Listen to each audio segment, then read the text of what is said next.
Shqiptarët e luginës së Preshevës kanë kërkuar ndihmën e Tiranës zyrtare pasi po përballen me diskriminim etnik dhe administrativ. Në samitin e 4 të diasporës, kryetari i Këshillit Kombëtar Shqiptar të luginës së Preshevës pasqyroi padrejtësitë që sipas tij bëhen ndaj qytetarëve atje. Pasivizimi i adresave. Një fenomen që po prek shqiptarët e luginës së Preshevës, duke i privuar nga të drejtat bazë, nga vota, prona, deri te qasja e shërbimeve publike. Kjo praktik kërkon trajtim urgjent dhe serioz institucional. Ai gjithashtu ngriti alarmin se dhe fondet që vijnë nga Kosova dhe Shqipëria për qytetarët shqiptar bllokohen.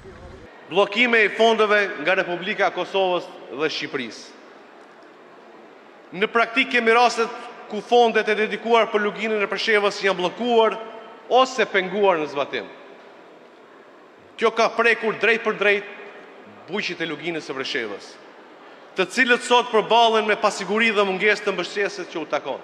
Pjesë e samitit ishte dhe kryetari i Kuvendit të Maqedonisë së Veriut Afrim Gashi, i cili adresoi dhe çështjen e gjuhës shqipe.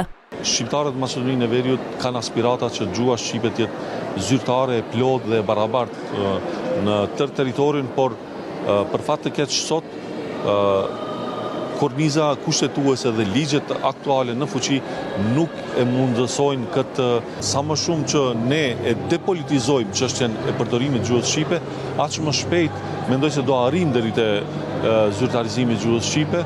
Në një deklaratë për mediat, Gashi sqaroi se autoritetet qeveritare të Maqedonisë së Veriut kanë konfirmuar se është ngritur grupi i punës për t'u marrë me këtë çështje.